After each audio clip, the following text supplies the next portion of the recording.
masih banyak yang senang impor minyak, gampang menyelesaikan masalah dengan impor paling mudah. Tongnya juga gede, bisa dibagi-bagi kemana-mana.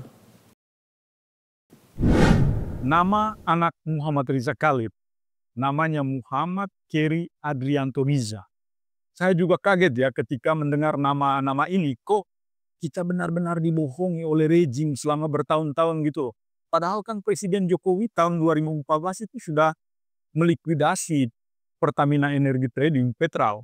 Kok masih ada nama anaknya gitu loh yang tersangkut dalam kasus ini, dan masih ada afiliasi yang sangat berpengaruh di Pertamina Patraniaga.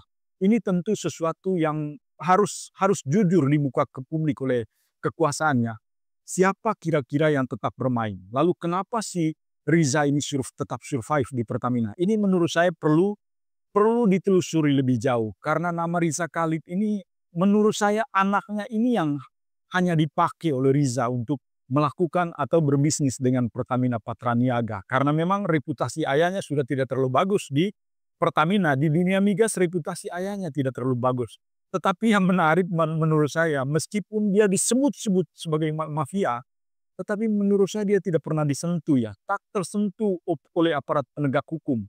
Tentu kalau almarhum Muhammad Prof. Faisal Basri masih hidup, dia pasti akan membuka banyak kasus ini. Karena Prof. Faisal Basri dulu diangkat oleh Pak Sudirman Said ketika menjadi Menteri ESDM, menjadi tim pencari fakta ya, Satgas lah, terkait dengan mafia migas ini. Dan saya mendengar cerita bahwa Pak Sudirman Said sebagai Menteri ESDM sudah melaporkan hasil investigasi dari tim pencari fakta ini, Satgas mafia migas ini, ke Presiden, tetapi tidak ada follow up lebih lanjut. Artinya memang selama bertahun-tahun kita dibohongi oleh Presiden Jokowi. Toh si Petralnya bubar, ternyata orang-orang di Petral itu berpindah tempat ke Pertamina Patraniaga. Dan ini adalah sebuah kekejian terhadap Republik. Ini adalah manipulasi luar biasa ya. Dan tentu pemerintah harus bertanggung jawab. Siapa yang kira-kira menempatkan anak-anaknya Riza Khalid sebagai beneficial owner di Pertamina Patraniaga, karena ini merugikan keuangan negara yang sangat besar. Teman-teman semua, Riza Khalid ini salah satu pengusaha migas yang dia sejak zaman Orde Baru mengendalikan Pertamina Energy Trading. Nah, sejak zaman pemerintahan Orde Baru, tetapi ketika Presiden Soeharto tumbang, dia melakukan eksodus. Jadi eksodusnya menarik ini. Dia bukan melakukan eksodus kemana-mana, tetapi dia mencari patron di partai politik. Kan itu memang kerja-kerja oligarki memang kan begitu, tetapi kerja-kerja mafia juga begitu. Dia melakukan eksodus ke partai politik, lalu neben dengan kekuasaan, dan dia akan menempel di situ, lalu mengentertain orang-orang di kekuasaan. Tentu orang-orang yang dia entertain adalah orang-orang yang berpengaruh, dan Riza Khalid itu dikenal punya banyak teman ya. Hatta Rajasa misalnya petinggi PAN ya, dulu dekat dengan Pak Muhammad Riza Khalid. Beberapa orang di Partai Nasdem juga dekat dengan Muhammad Riza Khalid. Beberapa partai saya kira dekat dengan Muhammad Riza Khalid ya. Tidak heran juga ketika sekarang anaknya juga punya akses ke Pertamina Patraniaga. Kok misalnya Menteri BUMN Erick Thohir tidak memantau atau melakukan monitoring dari dekat gitu loh. Ini kan BUMN ini yang paling banyak perombakan jabatan nih akhir-akhir ini. Apakah itu memang permintaan Bapak kepada Pak Menteri Erick Thohir agar segera mempercepat perombakan jabatan di BUMN ini? Itu yang pertama. Apakah tugas ini Bapak berikan ke Pak Erick Thohir karena adanya mencium dugaan jual beli jabatan Pak di pejabat tinggi BUMN? Urusan BUMN, apalagi yang berkaitan dengan teknis, itu urusan Menteri BUMN lah. Jangan dinaikkan ke saya. Tanyakan ke Pak Erick Thohir langsung.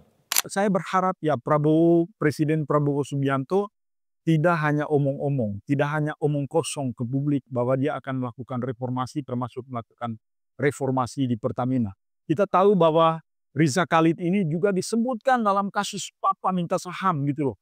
Jadi ketika Petral bubar tahun 2014 atau dilikuidasi oleh Presiden Jokowi tahun 2014, dia mencari ruang baru, ruang untuk mengakumulasi modal. Ternyata pada saat itu kebetulan salah satu perusahaan tambang terbesar di Indonesia atau mungkin di dunia ya, tambang emas. dan tembaga terbesar sedang melakukan investasi saham ke pemerintah Indonesia, yaitu Freeport yang menambang di Grassberg, Papua. Pada saat itu terbongkar itu kasus karena Pak Sudirman Said berani membongkar di Metro TV kalau saya nggak salah.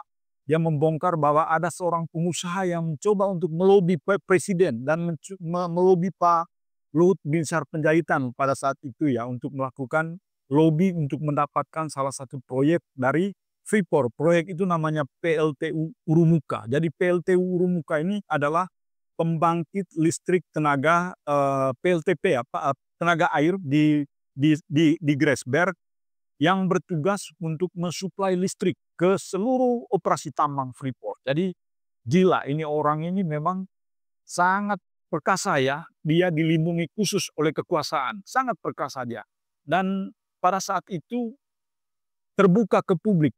Akhirnya ketika Pak Sudirman Said membongkar semua kasus itu. Akhirnya upayanya untuk masuk ke PLTU Urumuka melalui kasus Papa Minta Saham, Setia Novanto dan kawan-kawan itu terbuka dan dia gagal masuk ke Freeport. Nah, setelah dia gagal masuk ke Freeport, nama Risa Khalid tidak pernah disebut lagi di dalam dunia mafia migas. Dan saya sendiri, saya merasa bahwa Muhammad Risa Khalid ini sudah tidak berkiprah lagi di dunia migas gitu. Dia bukan menjadi seorang sosok yang dalam pikiran kita menjadi seorang mafia gitu.